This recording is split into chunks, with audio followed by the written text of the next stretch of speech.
ഈ പ്രാർത്ഥനയിൽ പങ്കെടുക്കുന്ന അങ്ങയുടെ എല്ലാ മക്കളുടെയും ആവശ്യങ്ങളെ അങ്ങ് ഏറ്റെടുക്കണമെന്ന് പ്രാർത്ഥിക്കുന്നു. ദീർഘനാളായിട്ട് കർത്താവ് കാത്തിരിക്കുന്ന വിഷയങ്ങളുണ്ട് ഈശോയെ, അത് ഇന്ന് നിറവേറണമേ എന്ന് പ്രാർത്ഥിക്കുന്നു. വീട് പണി ആരംഭിക്കുന്നവരുണ്ട് ഈശോയെ, അതുപോലെ എല്ലാ വിവാഹ ആലോചനകൾ ആരംഭിക്കുന്നവരുണ്ട്, ഉപരി വിദ്യാഭ്യാസം ആരംഭിക്കുന്നതിന് വേണ്ടി ശ്രമങ്ങൾ നടത്തുന്നവരുണ്ട്. അങ്ങനെ എല്ലാ ആരംഭങ്ങളെയും അങ്ങയുടെ തിരുസന്നിധിയിൽ ആശീർവാദത്തിനായി സമർപ്പിക്കുന്നു.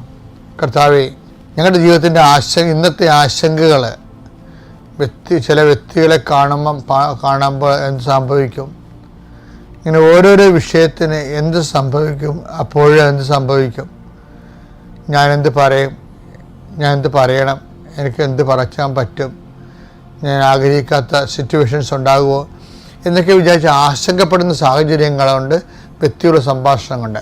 അതെല്ലാം കർത്താവിൻ്റെ നാമത്തിൽ ആശീർവദിക്കുകയും ദൈവത്തിൻ്റെ സാന്നിധ്യത്തിൽ ഉറപ്പുവരുത്തുന്നതിന് പരിശുദ്ധ ദേവമാതാവിനെ ഏൽപ്പിക്കുകയും ചെയ്യുന്നു.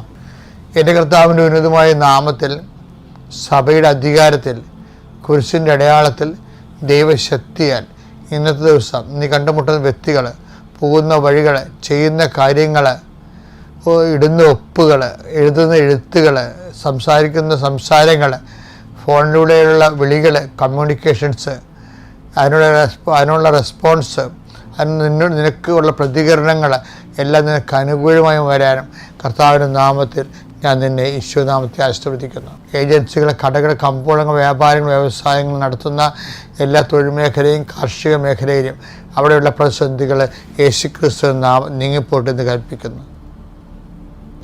നമ്മളെ ഭജനത്തിൻ്റെ ഒരു സ്ട്രക്ചർ നോക്കുമ്പോഴേ ഈ ചെറിയ പറയല്ലേ, എന്നെ അത്